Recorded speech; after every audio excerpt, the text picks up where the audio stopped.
Hoje, a receita de data center da NVIDIA é 30 bi. 4 anos, 30 vezes. Né? É coisa pra caramba.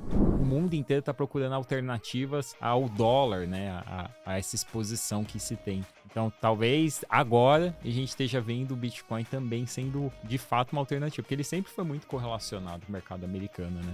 Toda semana você tem o Tesouro emitindo valores maiores, você tem uma sobreoferta no mercado. E quem que vai absorver essa sobreoferta? Não tem demanda. E se não tem mais oferta que demanda, o juro sobe. A gente está falando de juros no Brasil sendo projetada a 14% ao ano pelo mercado e o governo reclamando que o Banco Central que tem culpa. Bom dia, boa tarde, boa noite. Estamos aqui em mais um bate-papo. Eu, Rafael, com meu amigo, sócio, Thiago Pedroso. Pedroso, enquanto a gente fala aqui, a gente está próximo da festa dos 100 mil dólares do Bitcoin. 99.400 dólares, 0,7% de mais um feito histórico. Já que, né, essa semana foi muito pautada nessa ascensão rápida da principal criptomoeda mundo afora, eu queria comentar um pouquinho aqui sobre um dos grandes vencedores, o grande vencedor, né, dos últimos tempos em relação a esse tema, que é uma companhia que talvez poucos conheçam, que chama MicroStrategy. Sim. Essa empresa, simplesmente, é a empresa que mais valorizou no índice Russell 1000, que são as 1000 companhias de capital aberto de maior porte dos Estados Unidos nos últimos 7 anos, ofuscando a NVIDIA, com uma alta de 3.400% no período. E só para trazer um pouco de contexto, a MicroStrategy, ela bateu, né, uma máxima histórica na bolha da internet nos anos 2000. Era uma companhia promissora que fazia software de data analytics e acabou que, como outras empresas emissoras, a ação praticamente virou pó. Né? Nos últimos anos, desde 2019, nós temos o seu CEO, né, e fundador, Michael Saylor, tentando trazer valor para o acionista, não através do business, mas através da tesouraria. Vamos aqui dar uma recapitulada. Como é que uma empresa gera valor? Ou ela aumenta a receita, ou ela diminui custo. Se ela faz as duas, ela tem alavancagem operacional, que é o grande sonho de qualquer acionista. Parece que o Michael Saylor achou uma terceira forma de gerar valor, que é ter uma tesouraria que investe em Bitcoin. Se você pega as métricas financeiras da MicroStrategy, o seu business de software é um business deficitário. Dá prejuízo já há anos, de forma consecutiva. E o Michael Saylor, ele faz o quê? Ele emite dívida, emite ações e usa esses recursos para comprar Bitcoin. Hoje ele tem 30 bilhões de dólares, né, de Bitcoin no seu balanço e a empresa está com um market cap de mais ou menos 100 bi, Pedroso. Um prêmio de 3 vezes e meia em relação ao valor ali que ela possui de cripto. Né? Realmente impressionante, uma companhia polêmica. Muitos estão falando que isso é um Ponzi scheme, né? Uma pirâmide. Você emite dívida, emite ação, compra Bitcoin, o seu sucesso é fadado no movimento do preço do criptoativo. Né? Se você tem um declínio considerável, pode ter problemas. Houve uma discussão sobre deslistagem dela recentemente, não houve? Foi outra, na verdade, Pedro, da Supermicro. Você está pensando na que faz servidores, que na verdade terceiriza servidores com chips da NVIDIA e AMD para empresas que precisam de poder computacional. Essa quase foi deslistada da Nasdaq por conta de fraude contábil. Né? Eles não estavam subindo o seu 10Q, que é o relatório trimestral, nas datas que a Nasdaq pede. E o auditor, a Ernst Young, basicamente, de um dia para a noite, pediu demissão. Falou que não queria mais cuidar das contas da empresa. Eles acharam um novo contador, um novo auditor. E no último dia, que foi nessa segunda-feira, eles conseguiram, né, subir os seus documentos ali que faltavam para o índice Nasdaq. E com isso eles se mantêm aí com uma sobrevida, né, até a próxima divulgação, que eles já têm esse histórico de quase ser deslistado e aí, no momento H, entrar com a papelada necessária. Enfim, estranho demais, né? Mas realmente essa MicroStrategy, Pedroso, ela chama atenção porque pensa que no ano de 2024, quase 5% do mercado de dívida conversível nos Estados Unidos foram bonds da MicroStrategy. Semana passada, eles levantaram 4,6 bilhões de dólares em dívida conversível e usaram esse dinheiro para comprar Bitcoin. E essa semana, eles levantaram mais 3 bilhões de dólares e vão comprar na semana que vem Bitcoin. Então, se vocês querem saber se vai bater ou não 100 mil dólares, eu acho que com certeza. Tá, esse cara tá vindo comprar já com mais uma leva aí extraordinária. E esses títulos, Pedroso, são emitidos muito próximos a zero, né? Essa dívida da MicroStrategy que eu tô subindo aqui, pessoal, ela foi emitida com um cupom de 0,78, né? Praticamente nada, porque é uma dívida conversível que dá ao detentor da dívida o direito de converter ela para ações a um determinado preço. E você vai falar, caraca, mas quem que vai comprar isso? A Allianz, uma das maiores seguradoras alemãs, correspondeu a 24% do book da empresa. Quem mais tá na lista? State Street, BlackRock, Royal Bank of Canada, Deutsche Bank. Só peso pesado aqui. Qual que é o sentido? Que a Allianz poderia comprar diretamente Bitcoin? Ou eles Os têm alguma restrição? fundos de renda fixa estão usando a dívida conversível da MicroStrategy para ter exposição ao Bitcoin. Faz sentido. Porque eles podem converter depois a um determinado preço e se a ação da MicroStrategy porrar, eles porram também. Que é uma percentual mínimo pro fundo que Exatamente. pode entregar um alfa adicional. Basicamente, o Michael Saylor decidiu securitizar um produto que nunca antes veio ao mercado. Uma forma de um gestor de renda fixa ter exposição ao Bitcoin. O Warren Buffett não pega o dinheiro da seguradora para investir? Com certeza. Ele que, Então, ele que inventou esse método, né? Exato. Saiu do Treasury e usou o float ali da seguradora enquanto não tem sinistro para pagar, para investir em empresa boa, né? Foi por isso que ele comprou a Geico, né? Nos anos 70, 80, se não me engano. Um bom experimento. Vamos ver o que vai dar. E aí, Pedroso, só retomando esse tema do Bitcoin, o Bitcoin subiu 125% esse ano, né? Logicamente, a eleição do Trump, né, foi um baita catalisador aí nas últimas 2 semanas, com um ativo praticamente dobrando aí, né, dos 50 mil dólares que estava logo ali antes das eleições. Mas a gente não pode esquecer que este ano foi marcado pelo ETF do Bitcoin no mercado americano, né? 11 provedoras, a maior sendo a BlackRock, o ETF que chegou a uma capitalização de 1 bi de dólar. Capitalização não, né? Um montante sobre gestão de 1 bi de dólar mais rápido na história. Hoje já tá com 20 quase, só o da BlackRock. E pense que você pega todos os ETFs de Bitcoin no mercado hoje, é quase 3/4 de valor frente aos ETFs de ouro. Quanto tem sobre gestão? Os ETFs de ouro tem 30 anos já. Né? Isso, né? 30 ou 20. E esse ano também teve o halving, né, do Bitcoin. Esse ano teve o halving, que diminuiu a mineração permitida, né? Lembrando que o Bitcoin tem uma oferta limitada de 21 milhões de moedas no total e todo ano diminui, né? Quanto pode vir a mercado até que 2100 e pouco não pode vir mais nada, né? E o Bitcoin, desde que ele veio à tona em 2009, ele tem um CAGR, né? Um retorno anual composto de 229%. Né? Isso são o quê? 15 anos gerando 200% ao ano de valor para acionista, né? Não é à toa que você faz o juros composto disso, essa porrada que poucas pessoas, né, conseguiram pegar. Eu trouxe aqui a variação das principais commodities, até como engatando aí no que a gente está falando, né? Entre as principais commodities, as commodities que a gente come ou utiliza no dia a dia, de minério, petróleo está caindo no ano, soja, milho, trigo, tudo para baixo. Quem está subindo no ano é ouro, prata e cobre, né? Cobre pouquinho ali no ano, principalmente por conta da indústria de elétricos, mas ouro e prata subindo bastante. E tem uma correlação direta porque a gente está vendo a variação positiva do Bitcoin. Um pouco que o mercado americano continua positivo, mas o ouro está subindo muito porque o mundo inteiro está procurando alternativas ao dólar, né? A essa exposição que se tem. Então, talvez agora a gente esteja vendo o Bitcoin também sendo, de fato, uma alternativa, porque ele sempre foi muito correlacionado com o mercado americano, né? E o que a gente está vendo, Pedroso, é uma adesão institucional que nunca existiu, né? Se você pega os maiores detentores do ETF, quem que são? Eu trouxe aqui pra gente. Millennium, um dos maiores hedge funds dos Estados Unidos. Goldman Sachs, um dos maiores bancos de investimento dos Estados Unidos. Jane Street, um dos maiores market makers dos Estados Unidos. Citadel, o maior market maker dos Estados Unidos. Né? Você tá pegando, enfim, só peso pesado que injetou dinheiro no criptoativo através da sua tesouraria. O que eu queria dizer até... Ponto. Simples assim. Gancho, é exatamente isso, né? O ouro tá subindo, o Bitcoin também tá subindo. O Bitcoin sempre foi falado que era o ouro das criptomoedas, né?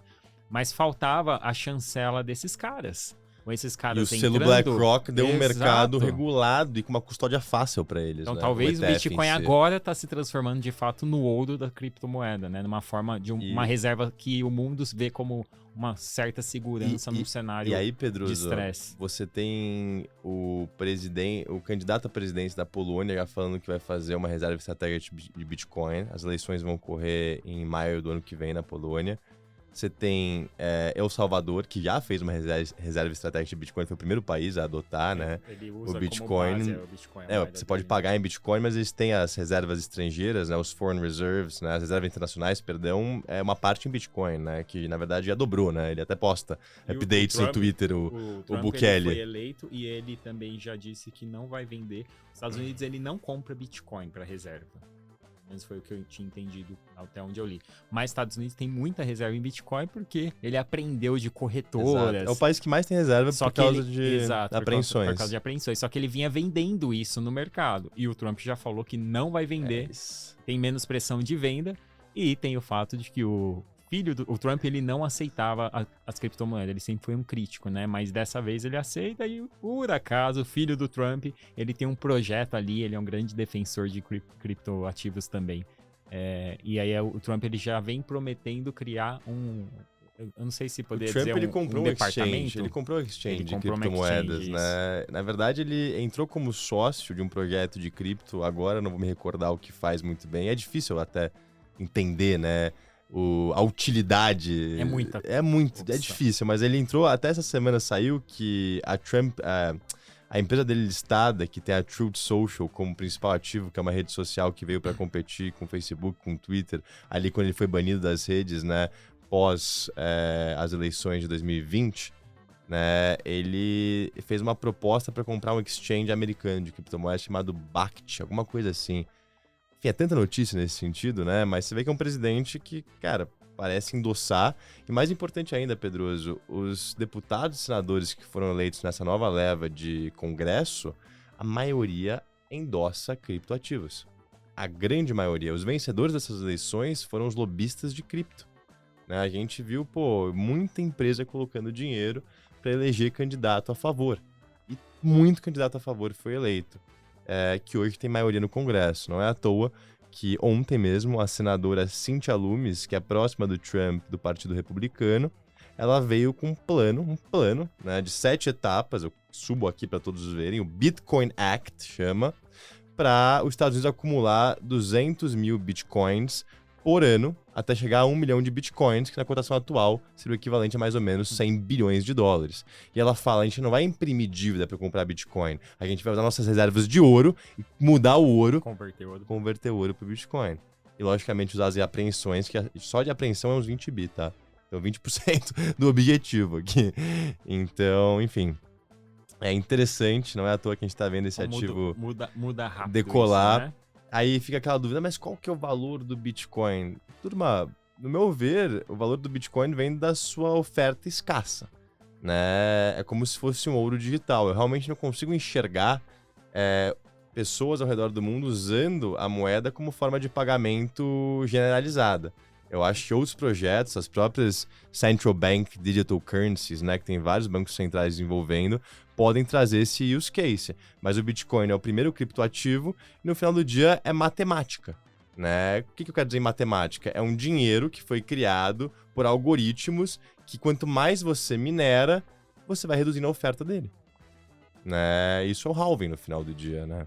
Então, cara, tem um pessoal que chama de dinheiro programável, né? Enfim, dinheiro com algoritmo matemático que cria uma escassez, né? Ele tem uma característica, eu acho que muito mais próximo de uma reserva de valor mesmo, um ouro da vida, do que de moeda em si para troca, né? Eu tenho essa percepção. E a discussão no passado sempre foi, mas qual que é o lastro disso?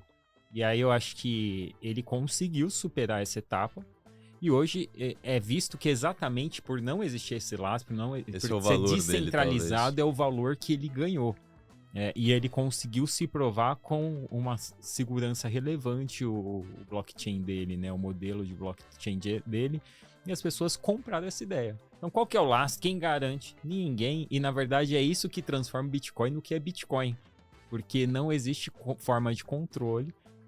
Não existe nenhum governo que pode. Você pode banir. O que existe é o algoritmo que limita a impressão. Amanhã você pode chegar aos Estados isso Unidos. que existe. Eu vou banir o Bitcoin nos Estados Unidos. Qual que é o lastro do Bitcoin? O algoritmo que limita a impressão.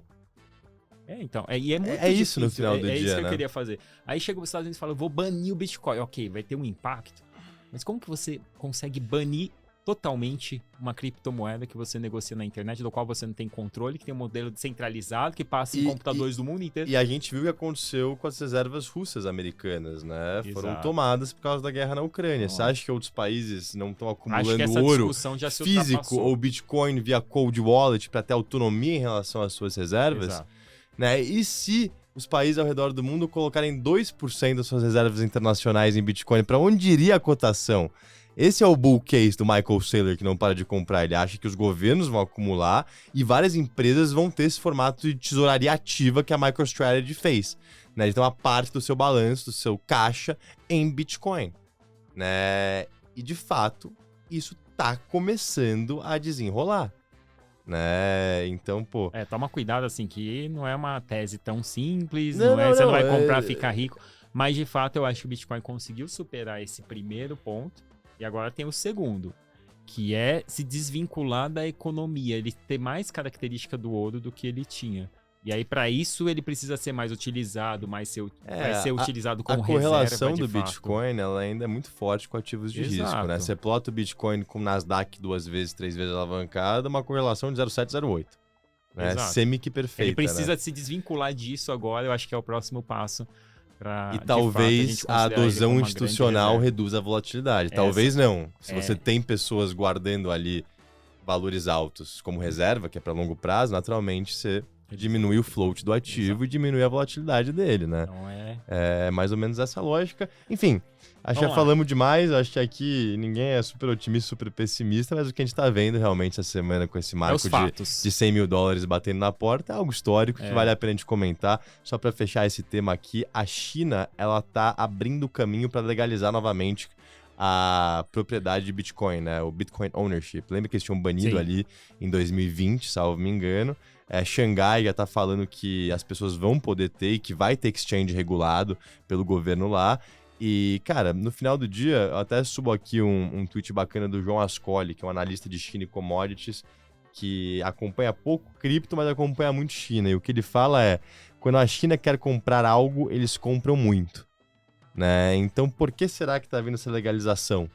Né? Será que já tem um plano ali estratégico do governo chinês de eventualmente adquirir de forma estrutural Bitcoin como reserva? Não sabemos, mas no mínimo é algo interessante aí que também influenciou essa semana. Tá? E Pedroso, essa semana a gente teve pouco dado macroeconômico. Né? Realmente, a última safra da temporada de resultados do terceiro trimestre de 2024 com a Nvidia, né? No principal evento, reportando seus resultados na quarta-feira, aftermarket. E a Nvidia, mais uma aula, superou lucro, superou receita, cresceu 100%, né? Mais ou menos ali, ambas as métricas de top e bottom line. Deu um guidance levemente superior em relação ao quarto trimestre. Enfim, veio ali semi que perfeito, né? Superando tudo mais um pouco o resultado. A ação caiu 2,5% logo depois, fechou o dia subindo 0,5% à medida que o pessoal deu aquela digerida. Mas eu acho, né, isso pouco relevante. De fato, a história de crescimento, de ascensão de lucro, que levou ela a ser a empresa mais importante do mundo, com uma capitalização de mercado de 3,6 trilhões de dólares, está aí. Né? Eu queria subir esse gráfico só para vocês entenderem a dimensão de crescimento, de fundamento. Aqui é receita de data center, que hoje é 90% da receita da Nvidia. Em janeiro de 2020, a receita de data center da Nvidia, que é chip de AI, tá, pessoal? É isso, tá? Vender os chips de AI para Google, para Microsoft, para Amazon, para usarem nos seus cloud services e conseguirem computar, né? Enfim, o ChatGPT, o Gemini, todos os modelos de inteligência artificial que estão surgindo. Tá? Em janeiro de 2020, era $1 bilhão. A receita de data center da Nvidia. A receita total era mais ou menos 3 bi. tá? Então era 1/3 data center. Hoje a receita de data center da NVIDIA é 30 bi.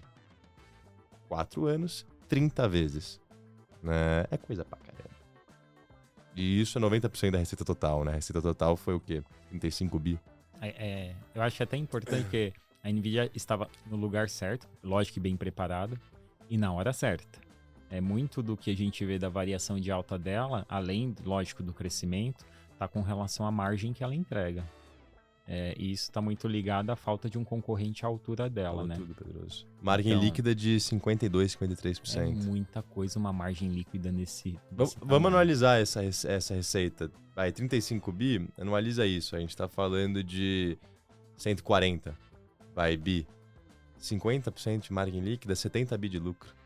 Né? Cara, 70 bi de lucro? Pô, a empresa vale 3,6 tri, é o quê? 40 vezes?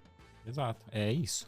Aqui, a grande segredo tá na margem. O crescimento é lindo, maravilhoso. É porque é bizarro quando você olha a NVIDIA em termos de receita, né? Exato, ela tem a mesma receita da que a Petrobras. É impressionante. Você fala, caraca, como assim? Não, é lucro aqui a história. Tem que olhar lucro. Ela tem a mesma tamanho de receita do que a Petrobras. A Petrobras vale coisa de 100 bi de dólares e ela vale 3,4 trilhões. Entendeu? Então, a grande segredo tá, lógico, no potencial de crescimento, mas tá na margem. Eu concordo 100% com você, Pedro. Até para enriquecer vamos a lá. análise aqui. Ó, se você vê... negocia 30 vezes receita, a NVIDIA, e a 50 vezes lucro. Isso não é forward, né? Ele Forward. É forward? Forward tá 50 vezes já. Caramba. 49,8 Mas tá aqui na minha bastante, hein? tela. Não, tá alto já, tá alto. E ela já tá entregando um guidance de crescimento bem menor. Tá alto. Tem que entender, né, se esse número aqui tá fidedigno. Às vezes tem tinha algumas visto que era oscilações. menos, Eu tinha visto 40 vezes, mas, cara, entre 40 e 50, vocês entenderam um pouco o recado aqui, pessoal. Mas Legal. é que é bizarro olhar em termos de receita. 30 vezes receita é uma startup.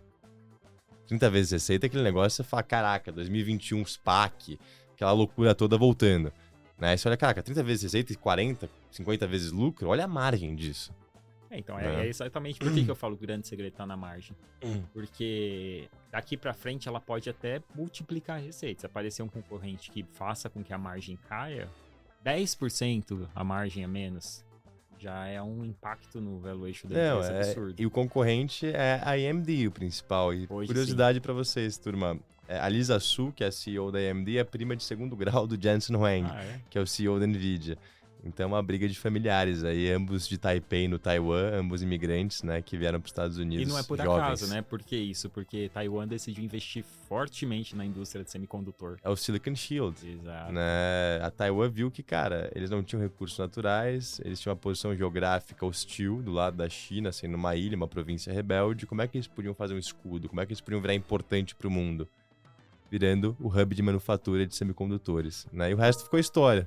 O resto virou história, de longo prazo, né? Não, isso foi na década de 70, né? Que eles Exato. fizeram a Taiwan Semicondutores. Agora a Taiwan Semicondutores está entre as 10 empresas mais valiosas do mundo, market cap de $1 trilhão. E todos os chips de AI, né, de alto nível, são feitos nos foundries, né? Nas fábricas da Taiwan. Inclusive, está tendo nova fábrica agora da Taiwan sendo construída no Arizona, né? O Estados Unidos está dando subsídio para diminuir a dependência da manufatura no Oriente. Né, que logicamente traz riscos para a cadeia americana e logicamente com o Trump agora sendo eleito isso deve só acelerar, né? Made in America, pô, você driblar, né, imposto de importação fabricando nos Estados Unidos, e parece que os americanos estão dispostos, né, a pagarem um preço mais alto para terem essa soberania nacional. Porque logicamente a gente sabe que isso é inflacionário. Sim. Não só em termos de trazer a fábrica de chip para cá, quando lá você tem um yield maior, né, um custo de produção menor, uma mão de obra mais barata, mas trazer várias coisas para cá. Né? Inclusive, nesse sentido, Pedroso, tem muita empresa, né, que vem sofrendo recentemente. Eu acho que o caso mais recente aqui é a Target, né, porque boa parte do COGS dela, que é o Cost of Goods Sold, né, o custo para fabricar, o custo para fazer o que eles vendem, vem de fora. Uma concentração na China. Né? E, logicamente, o mercado já antecipa que para a empresa manter as margens que ela produz hoje, ela vai ter que passar preço. Né? E é uma indústria ali, se você for ver da Target, né, que o consumidor tem uma certa sensibilidade de preço. Né? Eles divulgaram o resultado agora, o resultado veio ruim, enfim, Eles tinham dado um guidance, já reverteram o guidance. Tá uma bagunça ali, a ação caiu 20%, né? Depois da divulgação. A Walmart é outra história, por exemplo. A Walmart, tá no mercado parecido com a Target. Eles têm muita receita vindo de groceries, né? Que são mercadorias, alimentos, né? Coisas não discricionárias, digamos assim, necessárias para a sobrevivência. E você vê eles voando, né? Entregando valor para o seu cliente e agora até expandindo o market share em famílias que ganham mais de $100 mil, que já é aquela classe média nos Estados Unidos, né? Entregando produtos ali premium, né, tanto no segmento de mercadorias como no segmento de eletrodomésticos, entre outros, que está de fato trazendo valor para essas famílias, né? Você vê que a Target, cara, entregou um resultado muito, muito bom. A ação esse ano, a Walmart, desculpa, a ação esse ano está subindo 70%, né? E a Target esse ano está caindo, dois dígitos. Então, duas histórias completamente diferentes para empresas que atuam praticamente, né, num setor semelhante, tá? Legal. Então, acho que falei demais dessas companhias, Pedroso. Antes da gente ir aqui para Brasil, cara, eu peguei um gráfico do mês de novembro em relação à performance das principais moedas ao redor do mundo. O real, no mês de novembro, perdeu 0,5% frente ao dólar. O principal perdedor foi o euro. O euro está perdendo 4,5%, 4,22% frente ao dólar. Ontem, se eu não me engano, ele voltou para a cotação que estava lá em 2022, menor cotação dos últimos 2 anos. 1,03. Quase paridade. Quem diria que a gente ia ver 1,03 subindo o gráfico aqui, até dando um zoom aqui na minha tela para ver se eu tô falando certo. 1,039, tá? Essa foi a cotação mais recente do euro, eu peguei aqui na Bloomberg. Quase na paridade, Pedroso. E isso é realmente incrível, né? Eu acho que ressalta aquela questão não só do diferencial de juros, Estados Unidos e Europa, mas também do diferencial de crescimento, Estados Unidos e Europa.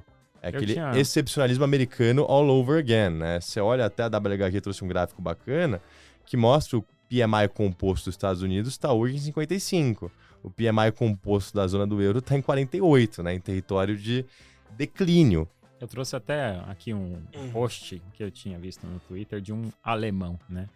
E acho que eu te mandei esses dias. E aí ele comenta sobre a economia. E aí ele mostra lá num gráfico, né, que em 2008 os Estados Unidos e a União Europeia tinham praticamente o mesmo tamanho de economia, o mesmo PIB. De 2008 para cá, a economia europeia não saiu do lugar e hoje a americana é 50% maior do que a economia europeia. Para você ter uma dimensão, os Estados Unidos tem o quê? Uns 300 milhões de habitantes? É isso. E a União Europeia tem uns 350 milhões de habitantes aproximadamente. Os Estados Unidos é 50% acima. Hoje o PIB dos Estados Unidos é 50% maior do que é o PIB da União Europeia. E aí depois a gente até fala de produtividade, mas está muito ligado a isso, né? A produtividade, a incentivo à inovação. Acho que isso que transformou os Estados Unidos no que ele está vivendo hoje. E assim, não dá para tirar da conta.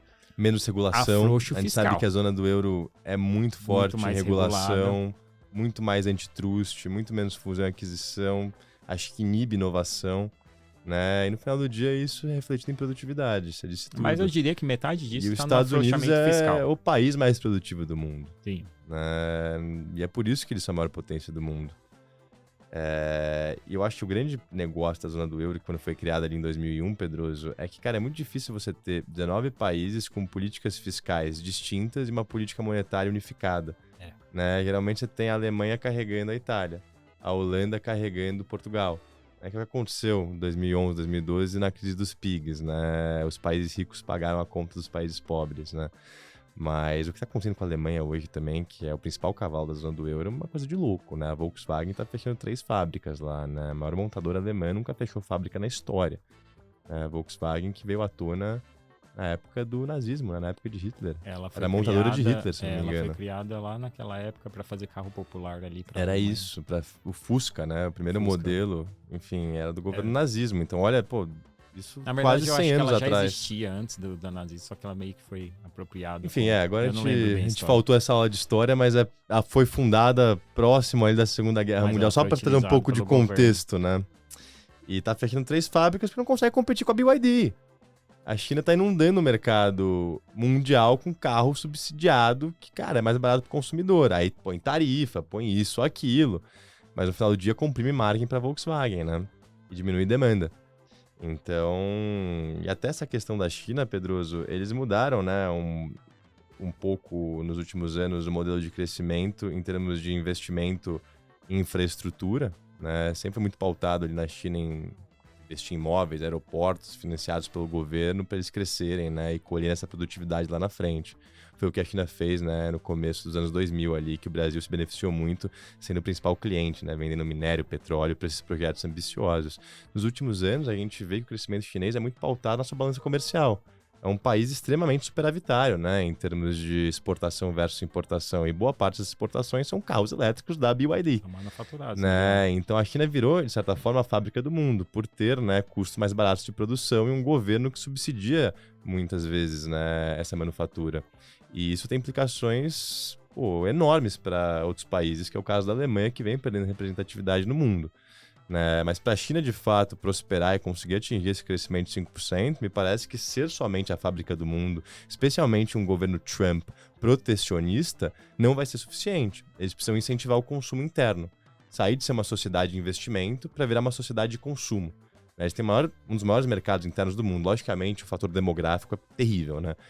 É muito difícil fazer essa mudança. Quem já leu um pouco, você sabe que culturalmente é difícil você fazer essa mudança. Mas é o goal, é o objetivo, né? Mas é muito difícil. Tanto que, recentemente, eles estão focando muito nas exportações para poder cumprir essa meta de crescimento. Só que assim, aí chega uma hora que a Europa vai falar, cara, não dá, porque é subsídio infinito do governo chinês para essas fábricas de carro, bababá. Aí começa a botar barreira.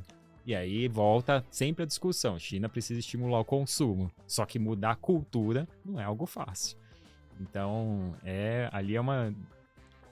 O Pedroso, ele tá com essa risadinha porque ele zerou a Alibaba no topo e eu continuei carregando. Continuou carregando, então mas daqui a pouco a gente compra de novo. Ele conseguiu realmente, eu falei, não, vou deixar aqui mais um pouquinho, voltou bastante, né, Pedroso? Voltou um pouco. Mas seguimos aqui otimistas, digamos assim. E esse do Milei aqui que você mandou, hein? Cara, não sei se você colocou na sua parte também, mas vamos comentar aqui junto, né, Pedroso? Hoje, o JP Morgan aumentou a expectativa de crescimento de PIB da Argentina por terceiro tri desse ano para 8,5%. Real, né, obviamente. Isso seria um dos maiores PIBs do mundo, né, em termos de crescimento. E o JP Morgan falou as reformas que o presidente e o governo vem fazendo são muito positivas em termos de estímulo de crescimento, né? E aí eu trago um gráfico um pouco mais aprofundado da WHG também, muito bom material que eles produzem, que mostra o quê? Que quem diria que reduzir a oferta monetária traria tantos benefícios, né? A Argentina, ela reduziu significativamente seus gastos, cortou na metade o número de ministérios, desfez a Receita Federal, enfim, diminuiu em milhares o número de funcionários públicos, fizeram uma grande reforma administrativa, né, no governo Milei. E isso entregou um resultado primário positivo, né, já 2 trimestres consecutivos, se eu não me engano, e no final do dia você planta a semente para um crescimento estrutural. Né? E é isso que eles vêm fazendo, né? Redução no número de ministérios, redução nos subsídios, suspensão de propaganda estatal, redução no montante de transferências do governo federal para as províncias e estados, menor reajuste real para salários de funcionários públicos. Parece que é isso que o mercado cobra o Brasil hoje, né? E quando você olha esse reajuste de salário, aquela questão do salário mínimo está vinculado com a Previdência, né, aqui no Brasil. E o Milei, ele foi lá, depois de anos do povo sofrendo com uma inflação alta. E olha só, turma, não é inflação alta. Quando o Milei entrou, era 30% a inflação mensal da Argentina. Hoje está 2,7%. A economia está crescendo 8,5%. O resultado primário está em 2% do PIB, positivo. Né? Eu já comentei contigo, né? Eu acho que o grande desafio do Milei é, daqui a pouco, quando as coisas começarem a melhorar, continuar convencendo as pessoas de que é necessário continuar tendo toda essa questão, esse olhar para o fiscal. Essa diligência. Porque quando as coisas melhoram, as pessoas afrouxam e falam, mas tá ruim, vamos voltar mais pro populismo, porque é mais fácil, né? Do ponto de vista... É um ponto de vista curto prazista. Exato, você porque colhe assim, benefícios instantâneos a Argentina, com o populismo. Na minha opinião, ela só conseguiu fazer tudo isso porque o que eles sofreram nos últimos anos, com todas as medidas que foram tomadas pelos governos anteriores, era algo que, assim, era algo horrível, né? Você tem uma inflação de 30% ao mês. Então não tinha muita opção. Eles foram obrigados a ter essa opção. Agora vamos ver. Parece que eles entenderam realmente, né? Porque a popularidade do Milei nunca esteve tão alta. Tá? E logicamente É um baita tem... experimento. Isso É, eu espero que, se der certo, isso se espelhe em outros países, principalmente da região, porque a América Latina acabou virando o resto do mundo, quase isso, né? Depois da África tem a gente. Porque literalmente era uma região que tinha um potencial muito grande, tem riquezas naturais, petróleo, minério, bababá. Só que a gente sempre foi governado por partidos, por, enfim, congressistas que estão muito pouco preocupados com os países e mais preocupados com o próprio umbigo, né? E a gente vê o que deu. E não é só um país, é a região. Mas veremos. Espero que de fato se der um resultado e seja um exemplo, né? Não, Pedroso, perfeito.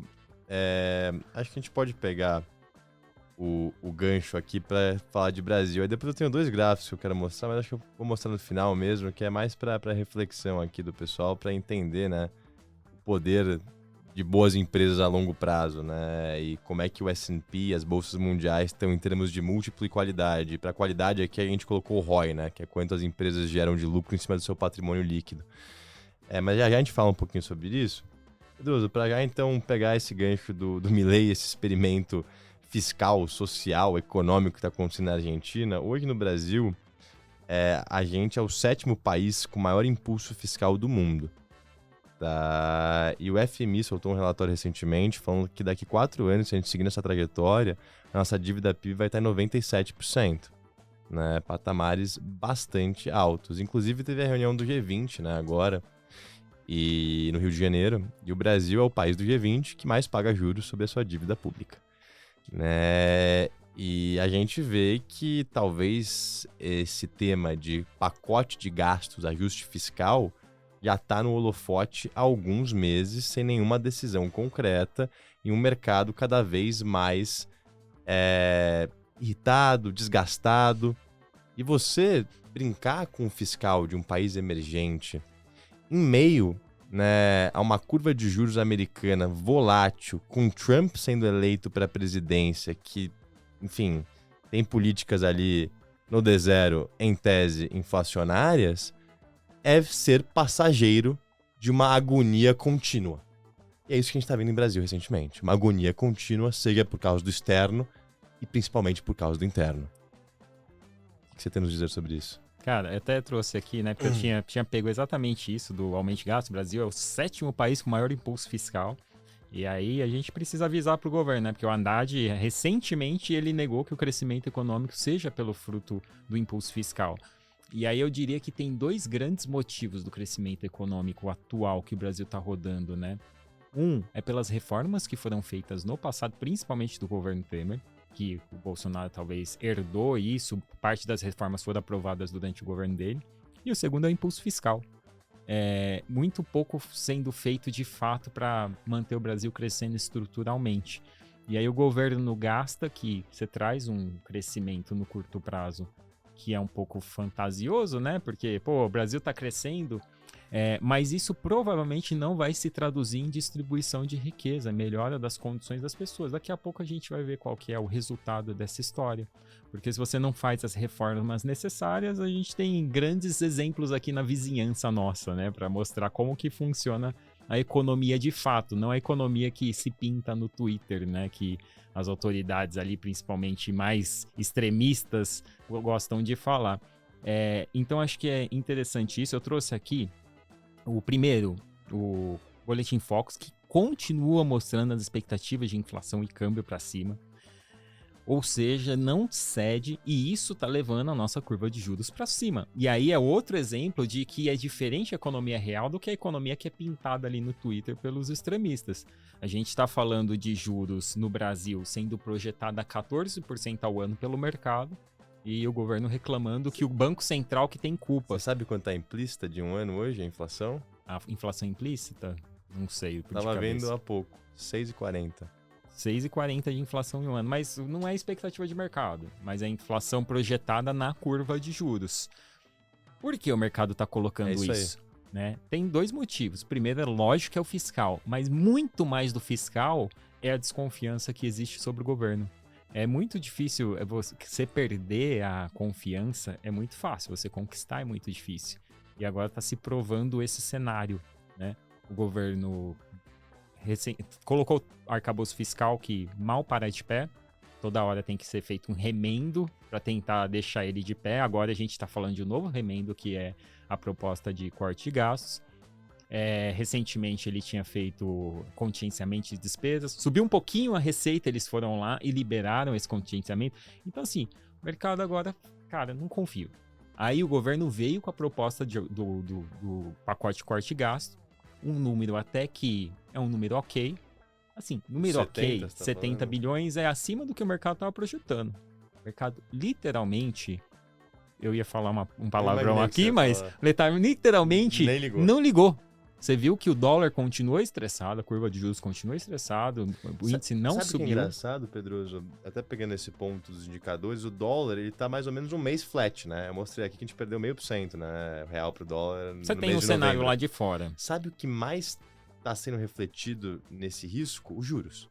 Sim. E sabe por quê? Pelo menos na minha visão, porque toda semana o Tesouro tem que fazer um leilão e arrecadar dinheiro para pagar o seu déficit, né? Para deixar as contas públicas funcionando, que a gente não roda com resultado primário positivo. A gente tem que sempre estar pegando dinheiro no mercado. Se toda semana você tem o Tesouro emitindo valores maiores, você tem uma sobreoferta no mercado. E quem que vai absorver essa sobreoferta? Não tem demanda. E se não tem mais oferta que demanda, o juro sobe. Exatamente isso que está dizendo a nossa curva de juros. Selic vai para 14? Não sei se o governo fizer o trabalho certo, talvez não vá. Mas o mercado está colocando a 14 porque ele está colocando todo esse estresse na conta. E o mercado está mostrando que quem decide os juros lá na frente, que é o que importa, que é o que você paga de financiamento da dívida, o serviço da dívida está vinculado a isso, quem decide os juros não é o Banco Central, é o mercado, que é de acordo com as expectativas que ele tem. E o mercado é um fulano mal que tá lá numa cadeira, não, o mercado ele só faz conta e embute isso no preço. Pode ter exagero? Pode, mas esse exagero está relacionado exatamente à falta de confiança que existe sobre o governo. Entendeu? Se fosse um governo que tá com um problema de déficit, mas tá com uma visão estrutural, por exemplo, eu vou dar um exemplo do Milei. Se entrasse o Milei hoje, com todos esses problemas que tem fiscal, a curva de juros ia derreter. Dória, sem ele fazer nada. Só porque o mercado ia falar, cara, ele vai cortar o gasto, ele vai entregar essa confiança. E o governo precisa partir desse pressuposto. Ao invés de criticar o Banco Central, fazer o trabalho dele, que é trazer a confiança do mercado. E o mercado não é uma pessoa, não é uma... Então assim, falta essa visão, infelizmente. O mercado é a sociedade. Exato, o mercado é um composto de várias pessoas. E isso faz com que a gente tenha esses movimentos, mas assim, o governo parece que tem essa dificuldade e não sei se ele no meio do caminho vai fazer o que deve ser feito. O Brasil, infelizmente, a gente sempre empurra os problemas com a barriga, vai fazer alguma coisa para tampar o buraco e daqui a pouco ter que discutir novamente. Sabe uma coisa, Pedroso? Se você pega o orçamento, né, nominal mesmo, 50% do que a gente arrecada vai para pagar juros da nossa dívida e amortização do principal. Eu até ia falar disso. Antes de falar disso, deixa eu comentar uma coisa, né? Saiu o monitor do PIB lá, que é divulgado pelo IBGE, e ele mostra ali qual que era a expectativa de crescimento e quanto que, de fato, a economia está crescendo, né? Então, a expectativa de crescimento do PIB, dado o nosso potencial de crescimento, era menor do que está crescendo agora. Então, isso está muito vinculado ao impulso fiscal que está sendo colocado na economia. Isso se traduz em mais inflação, se traduz em mais juros. A gente cresce no curto prazo e é o nosso eterno problema de voo de galinha. Aí outra coisa importante, essa semana, a arrecadação federal bateu recorde para o mês de outubro, cresceu 9,77%. O governo está arrecadando mais e mesmo assim não consegue fazer o dever de casa de resolver o nosso problema de déficit primário. Que isso quer dizer, né? Que aí você estava falando. O governo, só de serviço da dívida, ele gastou aproximadamente 819 bilhões de reais, né? Adicionado a 245 bilhões, que é o déficit primário, a gente tem ali um total de déficit nominal de 9,34% da dívida até final de outubro. Ou seja, 1,65 trilhões de reais o governo gastou a mais do que ele teve ali, considerando nominal, né? Mas qual que é a graça? Quando a gente fala de corte de gastos, o discurso de parte dos políticos eu tô tirando dinheiro da educação, tô tirando dinheiro da saúde para pagar a dívida, o banco, o malvadão lá. Só que o governo não tá pagando um centavo dessa dívida, ele só tá rolando, ele tá empurrando com a barriga. Ou seja, não tá saindo um centavo da saúde, não tá saindo um centavo da educação para pagar essa dívida. Porque o governo hoje gasta mais do que ele arrecada. Então, além dele não tá pagando essa dívida, ele tá tendo que se endividar mais ainda. E esse é o cenário que a gente tá vendo, que o FMI acabou de colocar, que é a expectativa que o nosso dívida PIB vai aumentar e vai bater 97%. Então, assim, o governo basicamente tá com essa dificuldade de compreensão do cenário. Parece que quando o cenário estressa um pouco, eu até comentei hoje no Morning Call, né? O Haddad vai correndo para tentar soltar alguma notícia um pouquinho melhor, para tentar segurar o dólar.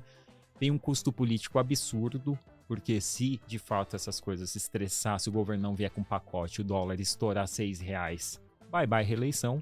Nenhum governo para de pé, historicamente, sem economia rodando. E uma coisa importante, a gente está vendo várias trocas de incumbentes ao redor do mundo, com os Estados Unidos, o Reino Unido, o Japão sendo um dos principais exemplos, Argentina, na modernidade. Né? E qual que é o atributo que todos esses governos tiveram que sofrer juntos? Uma inflação muito acima da média, muito acima da meta, que foi o efeito pós-pandemia. Né? Então, se você brinca com a inflação, querendo ou não, você atinge a população por completo. Se você brinca com o desemprego, por mais cético, triste e maldoso que isso possa parecer, você brinca com uma parcela da população, você não brinca com toda ela. A inflação bate em todo mundo.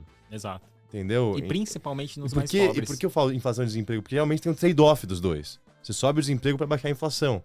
E vice-versa.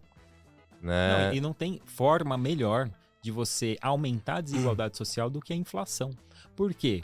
Quem tem muito dinheiro consome um pedacinho minúsculo desse dinheiro para comprar os itens básicos. Então a inflação para ele tem um impacto muito baixo. Enquanto a maior parte do dinheiro, o grosso do dinheiro do cara está aplicado. Se a inflação é alta, os juros é alto. Ele vira um rentista bonito, né? Porque eu tô ganhando mais dinheiro.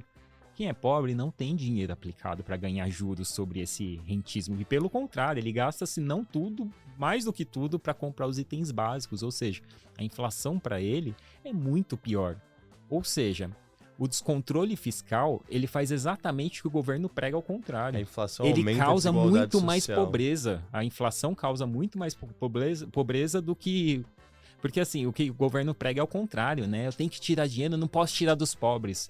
Mas você tira de uma forma muito mais penosa. É igual a história do sapo na panela quente, né? A inflação literalmente tira do pobre como um sapo ali sendo cozinhado. Ele vai sendo cozinhado aos pouquinhos, ele não sente. A carne sobe um pouquinho ali.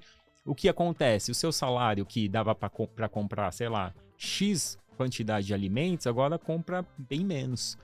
Isso te transformou em mais pobre. E aí uma coisa interessante, né? A gente trouxe aquele dado lá da Europa e Estados Unidos, a evolução do PIB europeu e Estados Unidos. Então a Europa praticamente saiu do lugar, o PIB europeu subiu 50% no período. O PIB brasileiro, ele não ultrapassa o PIB desde 2011, ele não ultrapassa a máxima que bateu naquela época. Hoje a gente tem um PIB menor do que estava em 2011 em dólar. Que loucura. Então a gente fala o seguinte, o PIB brasileiro cresceu.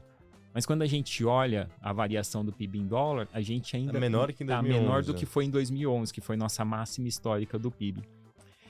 Então, assim, Brasil, para ter jeito, precisa de um governo que de fato tenha consciência e precisa de uma discussão mais profunda. E essa é uma crítica contra o mercado. Porque a discussão é assim, o mercado é lógico, o mercado é ético, o dinheiro quer que faça e é isso. O mercado não tá ligando de quem você vai tirar, ele só quer que faça, porque o mercado não é uma pessoa. Ele só quer que você corte o gasto. Mas a discussão tem que ser mais profunda porque o Brasil é um país hiper ineficiente. Então se gasta muito e se gasta mal. Às vezes só melhorando a eficiência você já tem uma redução de gasto absurda. Então a discussão precisa ser mais profunda no sentido de melhorar a eficiência, principalmente dos gastos públicos, né? E aí por que eu digo isso? Eu trouxe um gráfico aqui, deixa eu ver se é esse. Isso daqui. Evolução de renda per capita versus produtividade de hora trabalhada do Brasil desde 1981 até agora. A gente praticamente está estagnado, a nossa produção não sobe praticamente há 40 anos. A gente teve uma variação mais ou menos 0,9% anual, sendo que boa parte está em períodos curtos, mas a nossa produtividade não sai do lugar. Isso está muito mais ligado... Há 40 anos. Há 40 anos a gente tem uma produtividade praticamente estagnada. E isso está muito mais ligado à questão institucional e às decisões do governo do que as decisões da iniciativa privada, né? Porque o dinheiro, como eu disse, ele é aético, ele vai para onde você ganha mais. Então o governo, aí entra o governo nessa história, ele tem que criar um ambiente favorável para que se invista mais, como acontece nos Estados Unidos, né? Eu preciso de um juros baixo. Poxa, como que eu concorro com uma Amazon que pega juros, dívida 1% a gente tava ao ano? falando disso agora, né? A Selic tá projetada a bater 14%. Quantas empresas no negócio Ibovespa têm um ROIC acima de 14%? Exato. Por Qual é o que meu eu vou tomar incentivo de risco? estar investindo na economia real e não virando um rentista sem risco? Entende? Isso faz o Brasil perpetuar a pobreza, né? Não é o corte de gastos que vai deixar o pobre mais pobre, é a inflação alta, é a baixa produtividade. E aí eu trago como exemplo os Estados Unidos. E aí eu trouxe 2 gráficos porque é interessante. O pessoal, ele normalmente fala que... Eu não sei se você já viu esse gráfico que eu trouxe aqui, mas ele é muito ventilado em rede social, tal. A produtividade dos Estados Unidos, ela disparou principalmente depois da década de 80 ali, né? E muito tá ligado ao ganho com a internet, e agora a inteligência artificial, mas todo o período de tecnologia aumentou muito a produtividade americana. Enquanto o salário ali, do lado do trabalhador, ele se manteve relativamente estável. Esse é o gráfico que é muito circulado na internet, né? Eu trouxe um outro aqui que eu acho que mostra isso melhor. O ganho de produtividade, normalmente, ele se traduz em melhor ganho para os trabalhadores também, né? Eu acho que nos Estados Unidos, o que rola, e esse gráfico mostra bem, é que aquele outro gráfico, ele mostra o salário do cara. Nesse gráfico aqui, ele mostra o total que ele ganha, somando tudo que ele ganha. Ou seja, provavelmente muito desse ganho adicional que o americano teve não estava necessariamente naquele salário, mas no bônus, nas métricas mais meritocráticas, né? Então é a linhazinha verde aqui. Então, bem diferente do que a linha amarela, a gente viu sim um ganho de salário.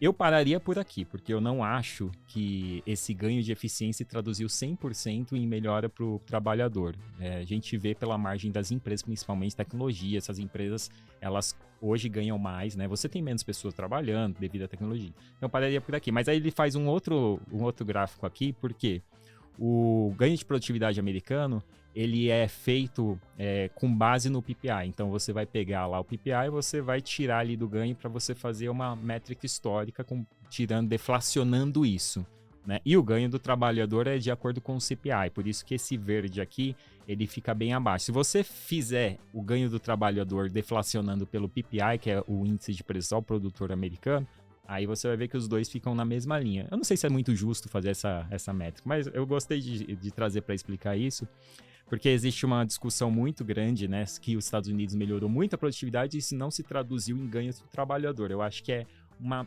meia verdade. Parte não se traduziu mesmo, mas sim, melhorou, né? Hoje o salário mínimo nos Estados Unidos é o quê? $60 mil por ano, alguma coisa assim, não é? Por aí, acho que pouco menos, Pedroso, na casa de 40 e 50. $60 mil por ano, quantos brasileiros ganham isso? Pouquíssimos. Entendeu? Então, assim...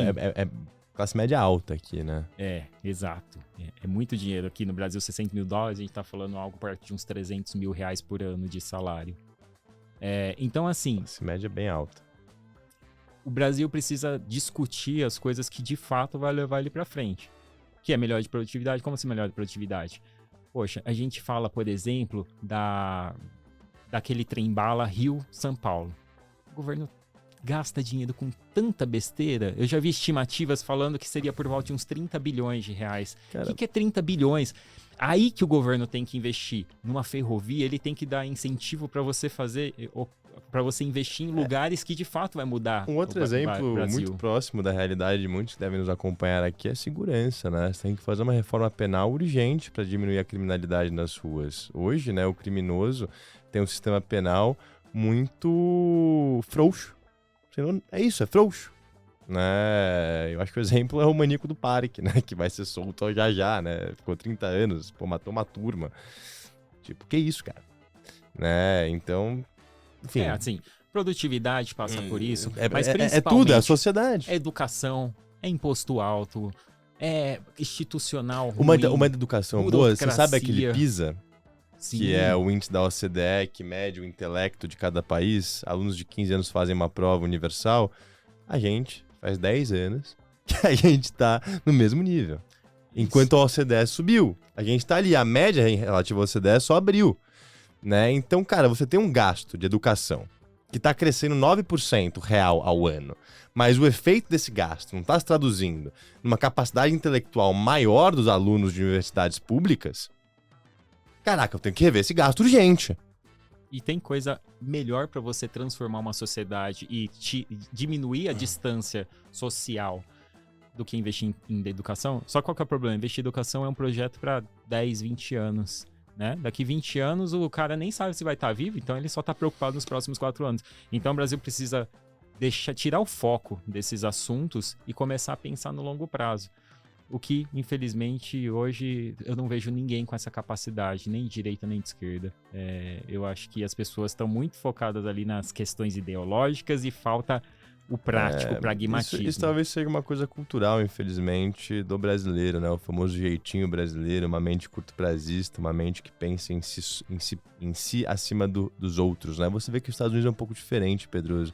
Tem um senso de patriotismo, né? Um senso de dever frente ao Estado, né? Eu acho que um pouco maior, né? Você joga mais no coletivo do que no individual.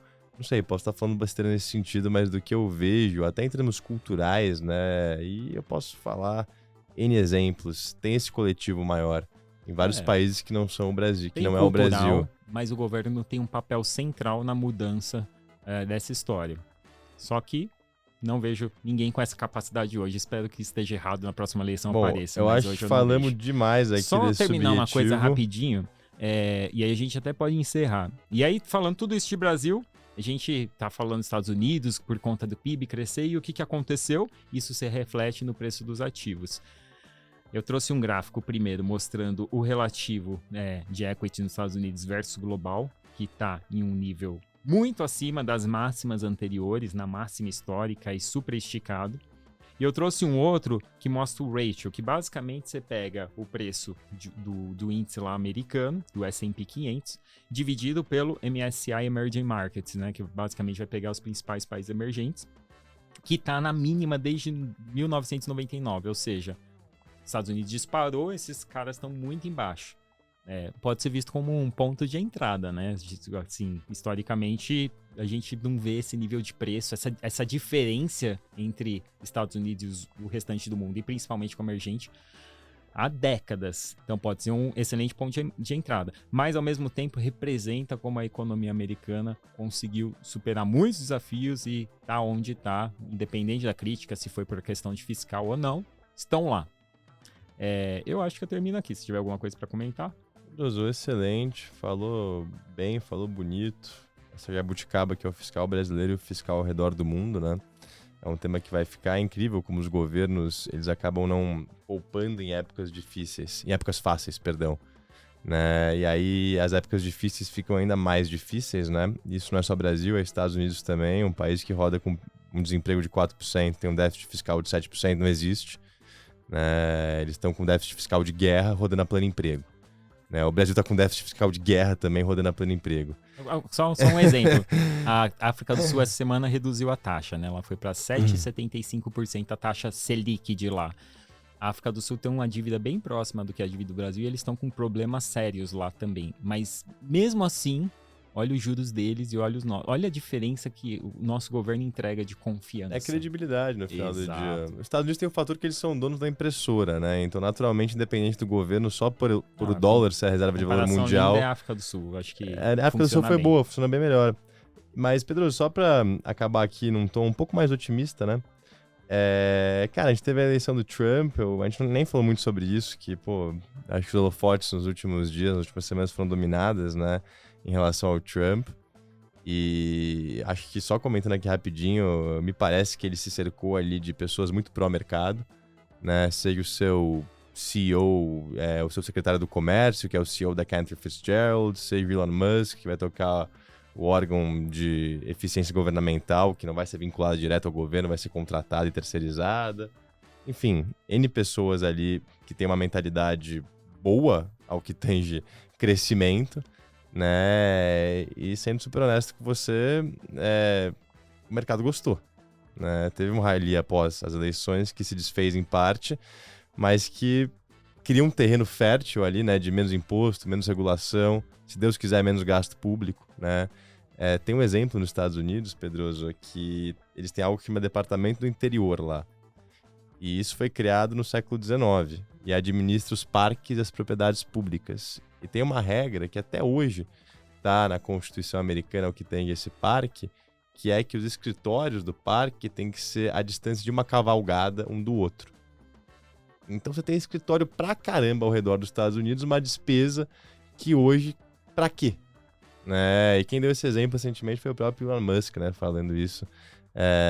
Para ver as barbaridades, né, que se você pôr pessoas ali dispostas, inteligentes, com vontade para aumentar a eficiência do gasto, não só reduzir ele, você acha muita gordura, muito excesso, essa né? discussão eu gostaria de ouvir do Brasil. A gente está discutindo muito, vamos reduzir gasto, não sei o quê. Mas e melhorar a eficiência? Então, onde eu quero chegar? Cara, esse experimento do Musk, do Vivek Ramaswamy, né, que é o parceiro dele no DOGE, lá, que é o Departamento de Eficiência Governamental, cara, eles têm um mandato até o meio de 26, né? Pra entregar um plano de 2 trilhões de dólares de corte de gasto. O orçamento federal americano tá perto de 7 trilhões, né? Então é ambicioso pra caramba. E em 2026 vai completar 250 anos da proclamação da República nos Estados Unidos. E eles querem entregar isso como presente, né? Pra esse aniversário aí de 250 anos. E no passado, o próprio Obama já fez um departamento desse, né? Não liderado pelo Elon Musk, né? Eu acho que ter o Elon Musk ali é um selo interessante, né? Que o cara, pode falar o que quiser, mas é o maior empresário do século XXI. Em termos de criação de valor para a sociedade, eu acho que isso é indiscutível. E o cara tá comandando esse departamento, enfim. Tem muita coisa que vai acontecer, né? E seria muito interessante, acho que talvez esperançoso, mas interessante pensar, né, em um governo republicano, né, um governo Trump, desculpa, republicano não, Trump, sendo mais positivo pro fiscal do que um governo Kamala, que é um trade contrário hoje, né? Ninguém aposta nisso, não é o consenso. Enfim, N previsões de N casas falando que o Trump cria um déficit 2 vezes maior que a Kamala criaria nesses 4 anos de mandato que começam a partir de 2025. Né? Então, só jogando um pouquinho essa reflexão aqui para todos. Eu já falei pra você, a gente tem 2 experimentos rolando aqui nas Américas que vão ser interessantíssimos. Um é o Trump e o outro é o Milley. Nossa, vai ser interessante. 2 experimentos que eu quero ver quando terminar os mandatos o que vai dar. E principalmente se a população vai estar disposta a reeleger esses caras. E o Trump eu acho que não pode ser mais reeleito. Não pode. Estados Unidos é só 2 mandatos, seja consecutivo ou não.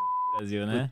Foi um bip no que você falou, mas tá tudo certo. Vivi, tá escutando. Vamos lá, pessoal, vamos finalizar. Mas, não, é isso aí, Pedro. Senão também vira conversa de bar aqui, mas o que a gente tá vendo no mundo, cara, é impressionante, né? E eu tava vendo o Trump falar outro dia no discurso dele, ele deu alguns já. Cara, me lembrou muito Reagan falando. Eu vejo um discurso do Reagan, ele fala muito de enxugar o Estado, a magia do mercado, the magic of the marketplace. Cara, era um marqueteiro nato, Reagan. E o Trump é um marqueteiro nato pessoalmente, também. Eu não gosto do Trump, mas torço pra que esse tipo de coisa vá bem. Eu não acho que dá pra comprar um Trump com Reagan, pelo menos não ainda. Vamos ver esse mandato dele, mas, cara... Pode mudar, né? Eu acho que ele tá entrando, e eu quero acreditar isso, tá? Fazendo uma opinião aqui pessoal minha. Ele tá entrando com mais experiência, mais bagagem, com mandato de unificação do povo e não polarização, espero eu, e com pessoas boas ao redor dele. Pessoas pró-mercado, que acreditam num Estado menor, que acreditam na escola austríaca, né? Tarifa é outra história, eu não sei porque o nego adora tarifa, que isso vai completamente contra a escola austríaca, né?